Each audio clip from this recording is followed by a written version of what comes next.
Bonjour à tous et merci de nous rejoindre pour cette première édition en ligne des Vaillantis Enterprise Days. Je suis Anthony de l'équipe marketing chez Vaillantis en France et je suis ravi de vous retrouver ici. La session va démarrer d'ici quelques secondes mais je souhaitais d'abord partager avec vous quelques informations pratiques. Vous l'aurez remarqué, vous serez tous en mode muet pendant cette présentation. Vous ne pouvez donc pas nous parler directement.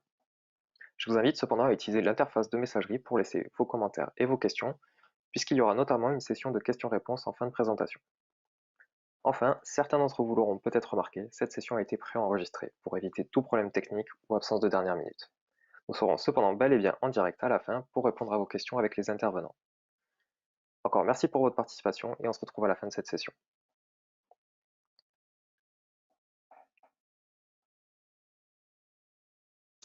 Merci Anthony pour cette introduction. Bonjour à tous et bienvenue à cette présentation qui a pour objet donc d'introduire les notions et les principes d'agilité à l'échelle et puis les points importants aussi pour mener une transformation agile à l'échelle. Je suis directeur donc de la practice Agile at Scale chez Inspirit. J'accompagne depuis 14 ans des transformations d'organisation de tout secteur au service de la performance, suivant des approches centrées clients et utilisateurs. Et depuis quelques années, j'accompagne plus particulièrement des transformations agiles à l'échelle en intervenant en conseil auprès des équipes de pilotage de la transformation, des managers et des C-level. Et auparavant, j'ai également donc assuré des responsabilités de management dans différentes entreprises technologiques comme Orange, SFR, Gemplus et Ingenico. Et puis, j'interviens également comme formateur depuis plusieurs années sur l'agilité et les transformations agiles à l'échelle. Alors, on va commencer par regarder un petit peu qu'est-ce que c'est que ces principes et ces valeurs de l'agilité à l'échelle. Pour commencer à semer quelques idées simples sur la façon dont on va déployer l'agilité à l'échelle, on va s'appuyer sur en fait deux principes. D'abord, on va étendre à l'échelle d'une organisation plus grande les pratiques qui sont menées par une petite équipe agile pour l'alignement sur un backlog de demandes, l'alignement sur une même vision, le travail de priorisation des demandes qui va être fait donc à un niveau d'échelle plus important. On va travailler en développement itératif, incrémental et synchronisé. Et puis, quand on va passer à l'échelle, on va également mettre en place des rôles et puis des rituels, des cérémonies, c'est-à-dire des réunions supplémentaires qui vont permettre de planifier, par exemple, le travail qu'on va faire en commun sur un horizon de 2 à 3 mois, qui vont permettre de démontrer ensemble, de façon régulière, l'incrément de valeur qu'on est en train de construire, qui a été produit par l'ensemble des équipes contributrices. Et puis, on va aussi régulièrement se synchroniser tous ensemble et puis réfléchir aussi à la façon d'améliorer notre organisation, d'améliorer notre capacité à créer de la valeur de façon fréquente au travers de ce qu'on va appeler des rétrospectives. Donc, on va voir un petit peu ces principes plus en détail dans la suite de la présentation. Donc, une organisation qui va élaborer des solutions complexes nécessitant la collaboration de plusieurs dizaines, voire centaines de personnes, va mettre en place un mode de fonctionnement qui va permettre de construire ces solutions de manière itérative, incrémentale et synchronisée. En effet, le fonctionnement en boucle courte de l'ensemble des équipes va permettre d'apprendre plus vite, de s'améliorer plus rapidement, et on va pouvoir valider rapidement nos hypothèses et dérisquer des trajectoires. C'est ce que vous voyez un petit peu sur le petit dessin en bas à gauche.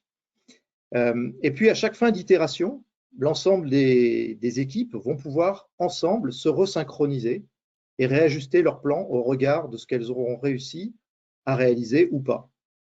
C'est ce qui est symbolisé dans le petit cadre au milieu. Et puis enfin, on va pouvoir, au travers de ces itérations régulières, bien converger ensemble vers une solution optimisée qui ne sera sans doute pas totalement celle qu'on aurait pu en fait imaginer au départ. Et ce type d'approche de travail en mode itératif, incrémental, où on répète ces petites boucles en fait de travail qu'on appelle les boucles de PDCA, que vous voyez sur le dessin en haut à droite, où on va planifier ce qu'on va faire, ensuite on va le réaliser, ensuite on va vérifier ce qu'on a obtenu comme résultat et on va ajuster nos plans.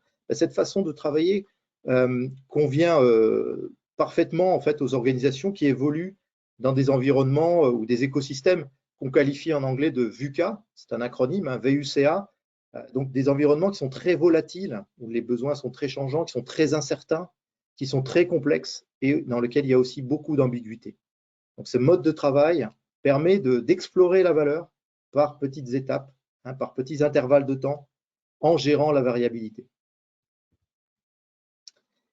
Alors, passer à l'échelle consiste pour une majorité d'organisations à passer d'équipes, de petites équipes agiles hein, qui fonctionnent de façon très indépendante, qui travaillent donc dans des modes agiles de type Scrum ou Kanban, ce que vous voyez symbolisé un petit peu sur le slide, hein, sur le dessin, à des modes de fonctionnement où on va en fait regrouper les équipes ensemble au sein de ce qu'on va appeler un programme.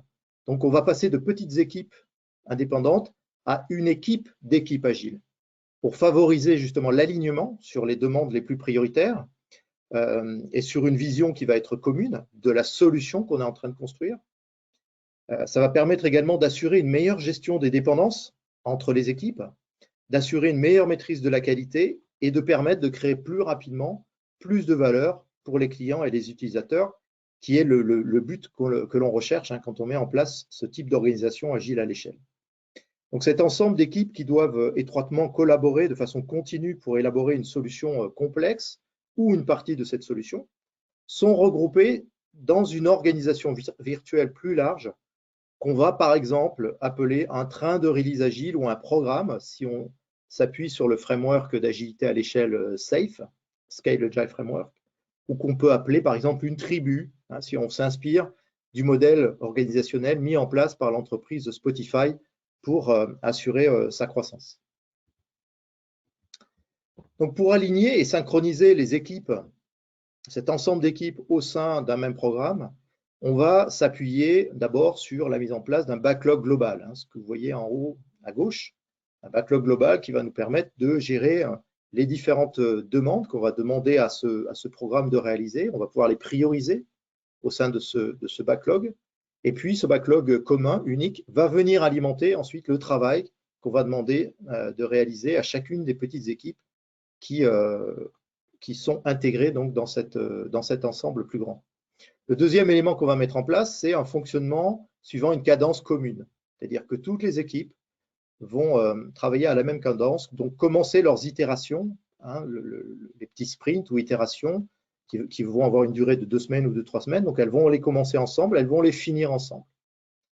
Ce qui va permettre, donc, le troisième point, c'est-à-dire d'intégrer, à chaque fin d'itération, d'intégrer tout le travail qui aura été réalisé par chacune de ces petites équipes pour vérifier qu'effectivement tout ça fonctionne bien, détecter rapidement les bugs, les problématiques et les corriger rapidement. Et puis, le quatrième élément qu'on va mettre en place pour soutenir ce fonctionnement agile à l'échelle de cet ensemble d'équipes, eh bien, ce sont des cérémonies, des réunions communes qui vont permettre de planifier ensemble hein, en début de séquence, en début d'incrément de programme, donc en début d'un intervalle de 2 à 3 mois, on va tous se retrouver pour planifier le travail qu'on va faire. On va se retrouver également de façon régulière pour suivre l'avancement pendant ces petites itérations. Où est-ce que chacune des équipes en sont, comment avancent nos dépendances, comment on peut se resynchroniser ensemble. On va mettre en place aussi des réunions où on va démontrer de façon intégrée tout ce qu'on a construit ensemble. On va faire des démonstrations pour montrer comment est-ce qu'on est en train de construire cette solution globale en montrant des choses réelles, des choses effectives qui marchent. Et puis, on va également se réunir pour faire des rétrospectives. Donc, régulièrement réfléchir ensemble sur comment est-ce qu'on fonctionne, comment notre organisation est en capacité de créer la bonne valeur au bon niveau de qualité, à la bonne vitesse. Qu'est-ce qui nous freine? Qu'est-ce qui nous empêche? Voilà, qu'est-ce qui nous pose des problèmes de qualité? Et comment est-ce qu'on met en place des actions pour, de proche en proche, petit pas par petit pas, améliorer notre façon de fonctionner? Et tout ça va être soutenu par ce qu'on va appeler le DevOps, donc qui est une approche qui consiste d'abord à élaborer et construire et soutenir une culture commune du résultat final. Qu'est-ce qu'on est en train de construire ensemble en termes de produits, de solutions? Quelle est la valeur qu'on veut proposer à nos clients, à nos utilisateurs? Et on en est tous responsables, qu'on soit concepteur, développeur, testeur, qu'on travaille en production, etc. On est tous responsables ensemble de la valeur qu'on va produire finalement pour nos clients et nos utilisateurs. Ça passe également par l'automatisation, hein, l'automatisation de tout ce qu'on va pouvoir automatiser, automatisation de la mise en place des environnements de développement de tests, automatisation donc de mes campagnes de tests de non-régression par exemple, automatisation du déploiement en production, automatisation de la mise en place de nouveaux environnements. Donc tout ce qu'on va pouvoir automatiser, on va essayer de le faire pour justement gagner en réactivité et en fiabilité. Le troisième élément du DevOps, ça va être de mettre en place une façon de fonctionner en flot continu d'activité, en priorisant par la valeur, en visualisant le travail en cours, de manière à pouvoir comprendre rapidement où est-ce qu'on a des accumulations, des goulets d'étranglement, et quelles décisions on peut prendre pour effectivement fluidifier cette création de valeur, et en travaillant également sur des petits ensembles, des petites demandes qu'on va pouvoir facilement estimer, qu'on va pouvoir rapidement réaliser, sur lesquelles on va pouvoir aussi rapidement obtenir des retours, du feedback, comme on dit en anglais, pour réajuster en fait la façon dont on va poursuivre la construction de cette solution.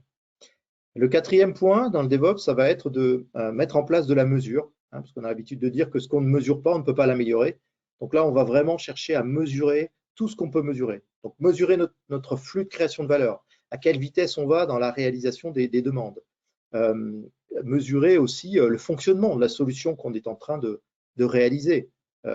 Également, si on l'a déjà mis en production, si on a déjà mis un certain nombre de releases en production, comment ces versions fonctionnent en production, comment elles sont utilisées par nos utilisateurs, nos clients. Tout ça va venir nous renseigner et nous aider à améliorer à la fois la façon dont on construit la solution et améliorer également la solution elle-même.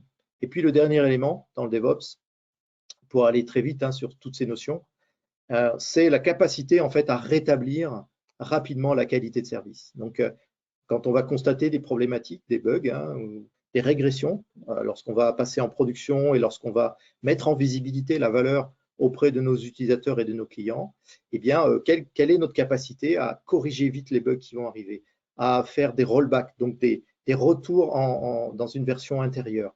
Donc, on va travailler tous ces sujets pour que notre organisation soit en capacité d'adresser ça de façon efficace.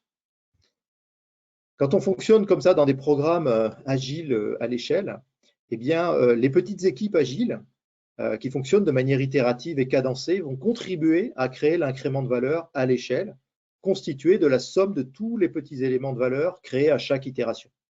Et c'est ce que vous voyez sur ce dessin, où les grandes barres oranges là, qui apparaissent désignent le début et la fin de l'incrément de programme, donc cette séquence temporelle de 2 à 3 mois, pendant laquelle chacune des petites équipes qui font partie de ce programme vont travailler par itérations successives, par petits intervalles de temps, de 2 semaines à 3 semaines en règle générale, pour construire les petits éléments qui vont nous permettre ensuite d'élaborer et de proposer un incrément de valeur de plus haut niveau à la fin de cette séquence temporelle.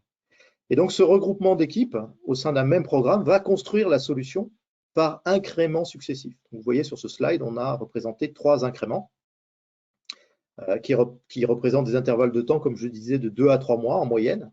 Donc des intervalles qui ne sont pas trop courts pour permettre de réaliser un incrément de valeur significatif, et puis pas trop long non plus pour pouvoir se réajuster à chaque fin d'incrément en fonction des changements et de l'avancement réel constaté auprès des équipes.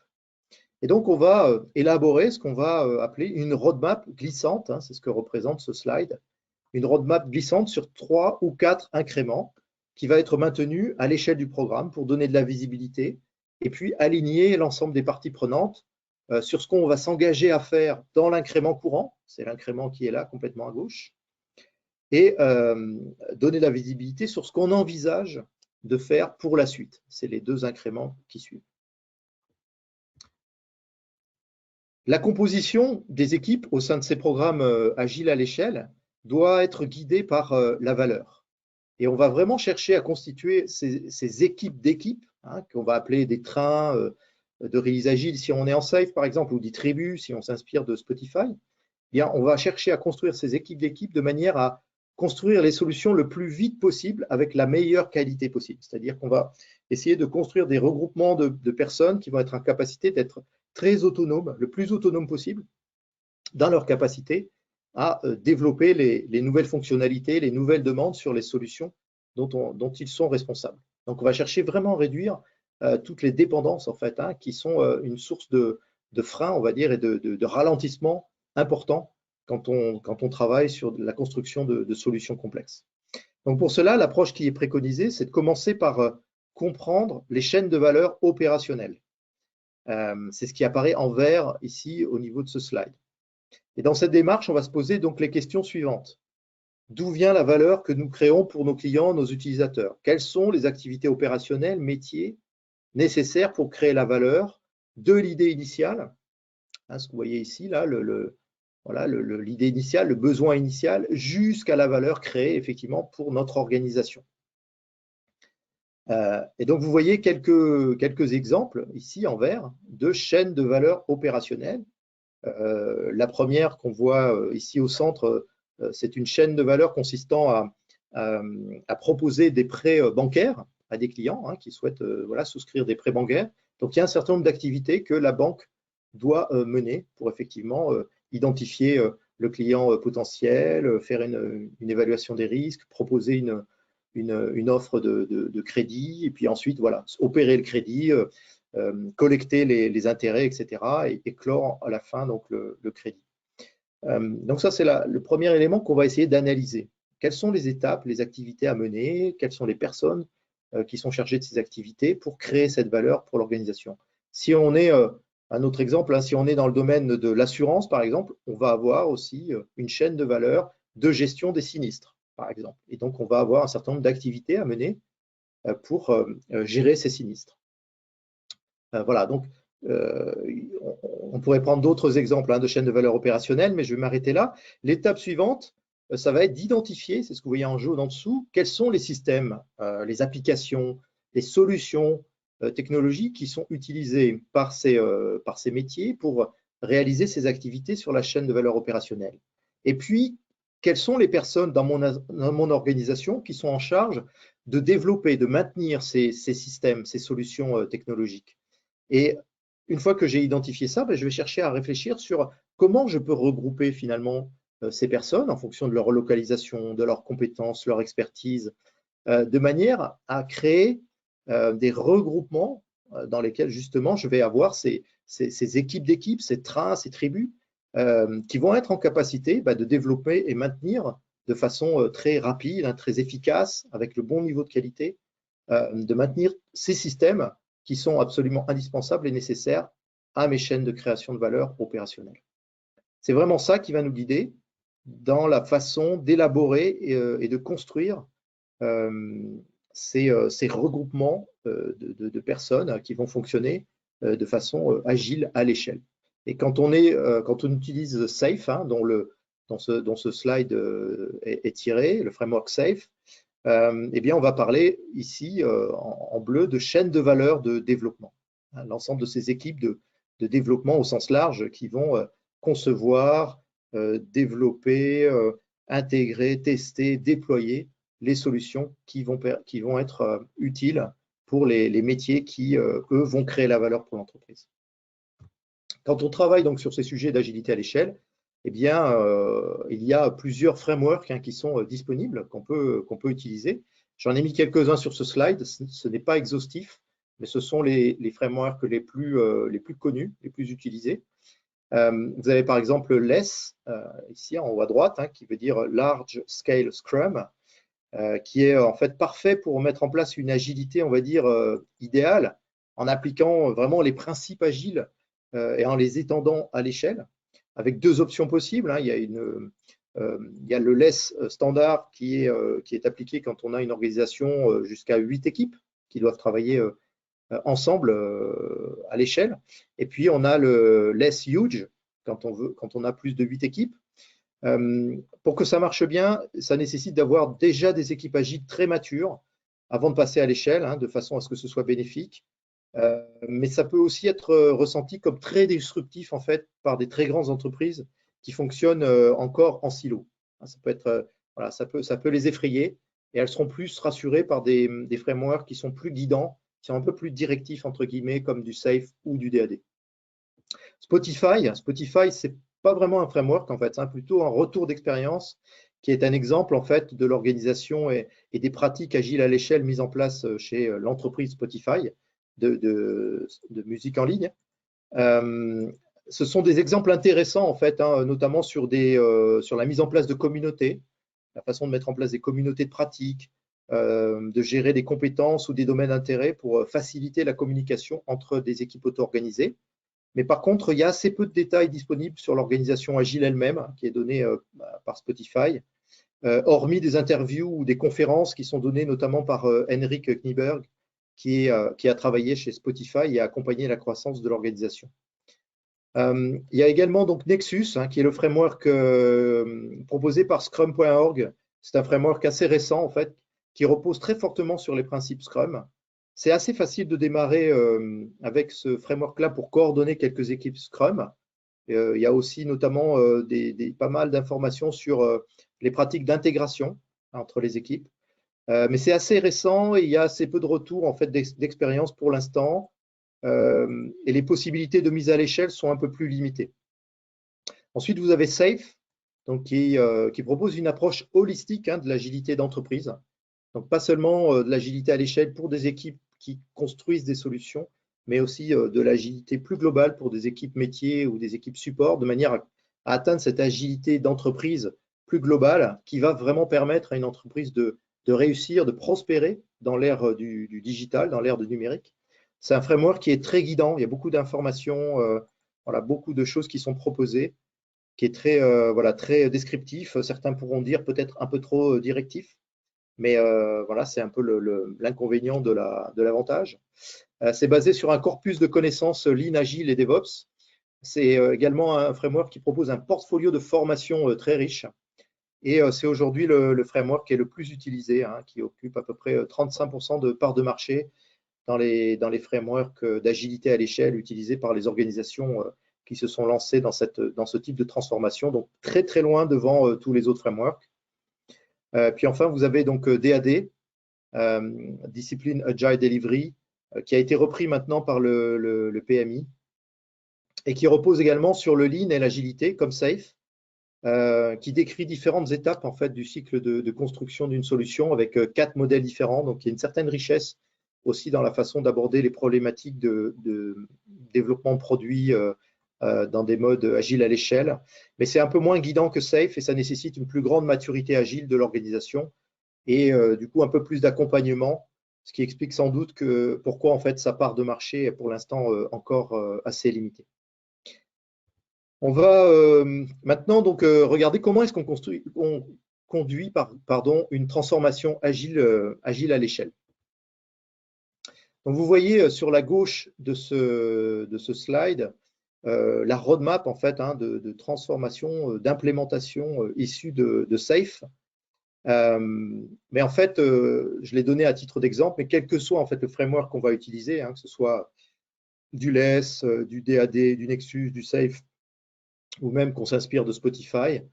En fait, la mise en œuvre d'une organisation agile à l'échelle, au travers des différentes étapes qui vont jalonner le chemin de transformation, ben c'est toujours un peu les mêmes en fait. Et c'est ce que vous voyez sur la droite, présenté de façon très synthétique, bien évidemment. Donc d'abord, une première étape de préparation de la transformation où on va essayer au niveau de l'organisation de réfléchir à pourquoi est-ce qu'on veut changer, quels sont les stimuli, quelles sont les raisons qui nous poussent à changer. Est-ce que c'est parce que voilà, si on ne change pas maintenant, on risque de disparaître ou de perdre beaucoup de parts de marché, beaucoup de revenus, d'être beaucoup moins compétitif? Est-ce que c'est de l'anticipation sur un certain nombre d'enjeux? On a besoin de poser déjà les bases de la transformation, tout simplement pour engager notre organisation dans un désir, une volonté, effectivement, de changer la façon dont on travaille actuellement.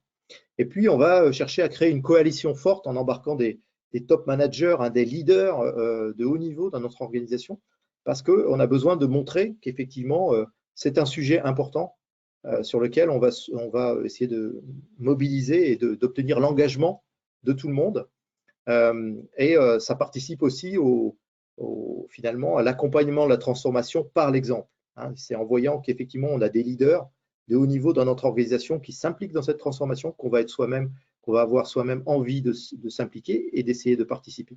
Et puis, on va élaborer une vision. Où est-ce qu'on se voit dans 1 an, dans 2 ans, dans 3 ans, en termes de façon de travailler, de résultats, de bénéfices? Est-ce qu'on va être en capacité de livrer 2 fois plus d'ici 1 an? Est-ce qu'on veut réduire nos nos bugs de 50%. Voilà, quelle est notre vision sur les objectifs de cette transformation? Et puis la deuxième phase, ça va être vraiment de lancer donc la transformation en communiquant cette vision pour faire adhérer et engager l'ensemble des parties prenantes de mon organisation. Ça va être aussi donc de commencer à lancer des premières expérimentations, des premiers tests d'une organisation agile à l'échelle, en donnant les moyens, donc en formant les gens, en identifiant des ressources et en positionnant des ressources sur des nouveaux rôles, etc. Et puis en levant les obstacles qui vont inévitablement survenir. Et donc, il faut montrer assez vite qu'on est en capacité effectivement de répondre aux premières problématiques. Sinon, l'énergie risque de redescendre et puis l'engagement des différentes parties prenantes va aussi rapidement diminuer, voire disparaître si on est en incapacité de résoudre ces premières problématiques qui vont arriver sur notre chemin. Et on va montrer donc qu'on est en capacité de produire des gains rapides, des premiers succès, que oui, les nouvelles pratiques qu'on essaie d'introduire amènent du mieux, amènent du plus. On s'aligne mieux sur ce qu'on veut faire, on gère mieux nos priorités, on arrive à détecter plus vite des problèmes, etc. Donc, on va essayer de montrer que rapidement, on est en train de produire des premiers gains de manière à entraîner et continuer d'entraîner notre organisation dans cette transformation. Et puis, donc, dans une troisième phase, on va étendre les nouvelles pratiques à des nouveaux domaines, à des nouveaux périmètres. On va continuer donc de communiquer sur nos succès de manière à continuer d'injecter de l'énergie, de l'envie et d'entraîner l'ensemble de mon organisation. Et puis, à un moment donné, on va aussi avoir besoin, et j'en reparlerai dans la suite, de connecter cette organisation à l'échelle qu'on est en train de construire pour construire nos solutions et produire de la valeur au travers de ces solutions, avec la partie de mon organisation qui réfléchit davantage à la stratégie, aux grandes initiatives qu'on veut lancer, donc ce qu'on appelle en règle générale le portfolio management. Et donc, on va avoir besoin à un certain moment de connecter cet aspect stratégique avec l'aspect plus tactique porté par mon organisation de delivery. Et puis, on va essayer aussi donc d'ancrer et de rendre plus robuste notre capacité à nous améliorer en continu. Parce qu'on n'arrive jamais dans ce genre de démarche à faire tout bien du premier coup. Mais on a besoin effectivement de rentrer dans une dynamique où on s'interroge régulièrement sur qu'est-ce qui marche bien, qu'est-ce qu'il faut améliorer, quelles petites actions on peut lancer pour s'améliorer. Donc, quand on travaille avec des organisations sur ce genre de transformation, on travaille suivant quatre étapes que j'ai commencé à explorer dans le slide précédent, donc je vais passer un peu plus rapidement là-dessus. On commence par évaluer, cibler et planifier. Donc, on travaille sur la vision, on établit un sponsorship de haut niveau, et puis on commence à identifier quel est le premier périmètre sur lequel on va pouvoir jouer, quel est le premier terrain de jeu sur lequel on va pouvoir expérimenter. Ensuite, on va lancer le programme de transformation. Donc, on va mettre en place le collectif qui va venir soutenir cette transformation. On va élaborer la façon dont on va piloter la transformation, donc à travers d'un backlog qui va nous permettre d'identifier et de prioriser des actions de transformation. Et on va travailler de façon cadencée, itérative, incrémentale, pour justement conduire cette transformation de la même manière que ce qu'on va demander aux organisations agiles qu'on va mettre en place.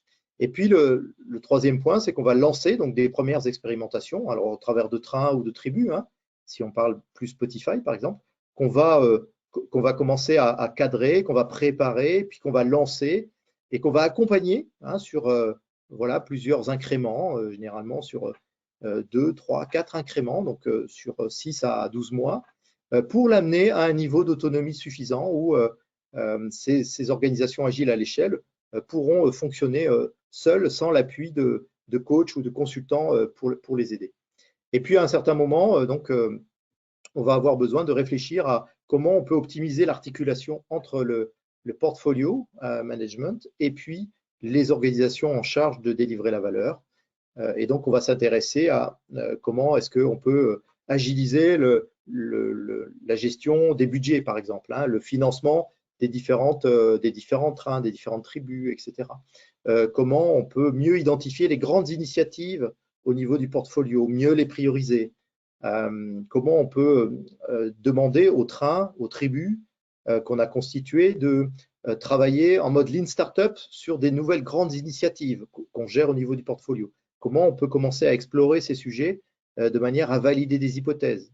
Et puis ensuite, on va pivoter ou on va persévérer. Voilà. Donc, il y a tout un mode de fonctionnement qu'on va essayer de mettre en place pour avoir un portfolio beaucoup plus lean, beaucoup plus efficace et mieux articulé avec l'organisation en charge de créer les solutions.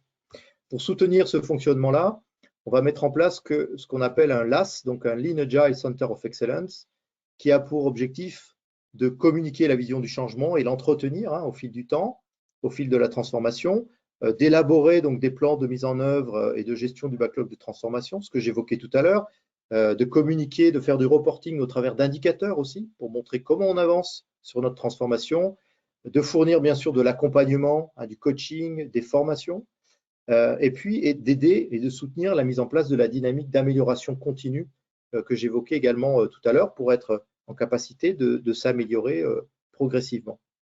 Et pour ça, donc, on peut mettre en place un LAS suivant différentes typologies, soit centralisé, soit décentralisé, soit en étoile, en fonction de la façon dont on va gérer nos budgets de transformation et puis la façon dont notre organisation est structurée en business unit unique ou en plusieurs business units. Il y a différentes façons d'adresser cette problématique. Il y a plusieurs facteurs clés de réussite de ce type de transformation. D'abord, la vision et le sponsorship. Il va falloir maintenir et communiquer une vision sur les raisons du changement et où on veut aller et créer un sponsorship de haut niveau pour lancer et soutenir la dynamique. Il va falloir mettre en place donc une coalition suffisante pour lever les obstacles importants qui vont inévitablement apparaître pendant la transformation.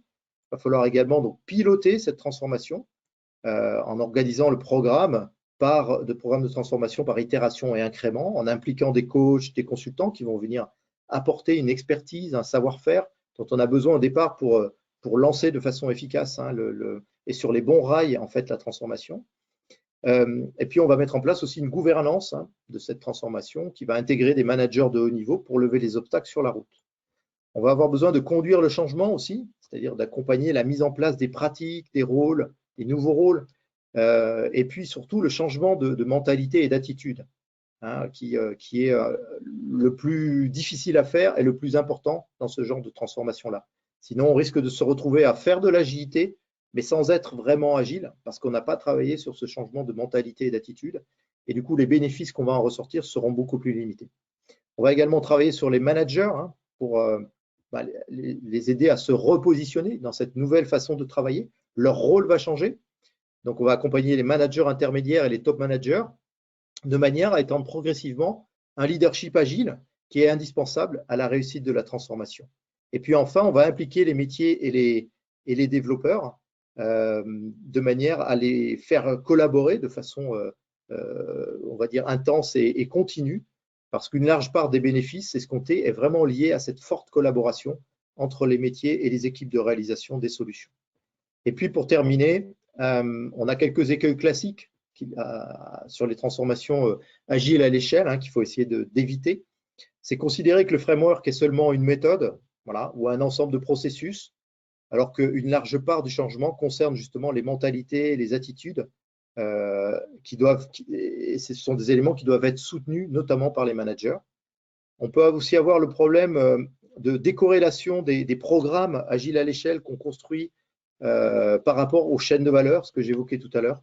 Donc, une des premières actions qu'on mène, c'est de construire des programmes qu'on appelle des trains ou des tribus, suivant le modèle qu'on va utiliser, en priorité pour répondre aux besoins de synchronisation entre équipes, au détriment de la livraison de la valeur métier. Donc, si on fait ça, si on fait juste un regroupement des équipes pour favoriser juste une synchronisation, mais sans réfléchir à quelle est la valeur qu'on essaie de produire et comment on peut s'organiser pour la produire de la façon la plus efficace, à ce moment-là, on aura quelques déceptions parce qu'effectivement, la valeur qu'on va créer ne sera pas au niveau attendu. Un autre élément qui peut être une pierre d'achoppement, c'est d'être trop flexible dans l'adaptation des principes, qu'on s'inspire de SAFe, de DAD, de Nexus, de LESS. Si on ne respecte pas les principes et les valeurs qui sont portés par ces frameworks d'agilité à l'échelle, eh bien, les bénéfices potentiels vont être nettement réduits parce qu'on va se permettre en fait de mettre en place des pratiques qui sont trop loin de la finalité, de l'intention qu'on poursuit, et les bénéfices associés seront nettement réduits. Un autre écueil qui est fréquent, c'est de déployer en mode Big Bang. On veut tout changer d'un coup, toute l'organisation d'un coup, hein, les 500, 800, 1000, 2000 personnes qu'on va comme ça directement faire travailler en agilité à l'échelle. Et ben dans ces cas-là, si on procède pas par étapes successives, par adoption progressive, en faisant collaborer les équipes à des expérimentations qui vont permettre de mieux comprendre, d'apprendre et puis d'adapter de façon progressive la façon dont on va faire de l'agilité à l'échelle, on a toutes les chances effectivement d'échouer. Ensuite, un autre écueil, c'est de surcharger les équipes en imposant un rythme non soutenable dans le temps. Et donc, généralement, ce qu'on voit, c'est que les organisations qui travaillent comme ça rapidement perdent en vélocité, perdent en capacité de créer de la valeur. Et quand on utilise le framework SAFe, il y a un sprint, le dernier sprint de chaque incrément qui s'appelle le sprint IP. Souvent, il est complètement consommé par du développement en fait, et on ne l'utilise plus pour ce qu'il est censé faire, c'est-à-dire comme marge, comme moment où on peut faire de l'innovation, donc on peut permettre aux équipes de relever la tête du guidon, et puis comme moment où on va planifier tous ensemble le travail qu'on va faire. Donc c'est un symptôme assez classique quand on utilise Safe et qu'on surcharge trop les équipes. Ce sprint-là est systématiquement utilisé pour faire du développement. Et donc on soumet les équipes à la tyrannie de l'urgence où systématiquement, pour chacun des sprints ou des itérations, elles vont faire du développement, du codage, etc. Elles vont avoir aucun temps de respiration.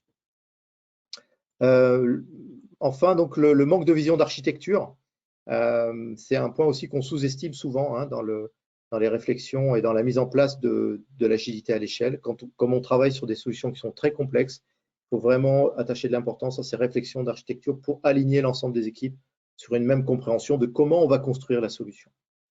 Développer en cadence mais repousser les tests à la fin, là aussi c'est des choses qu'on observe assez classiquement, où on s'intéresse à faire du code, effectivement, à coder de façon itérative, incrémentale, et les tests sont faits à la fin, si bien qu'on détecte les problèmes, et les problèmes d'intégration, de régression, etc., et de non-conformité, que très tard dans notre cycle de fabrication de la valeur, et donc ça nous ralentit, bien sûr, et puis ça nous coûte plus cher.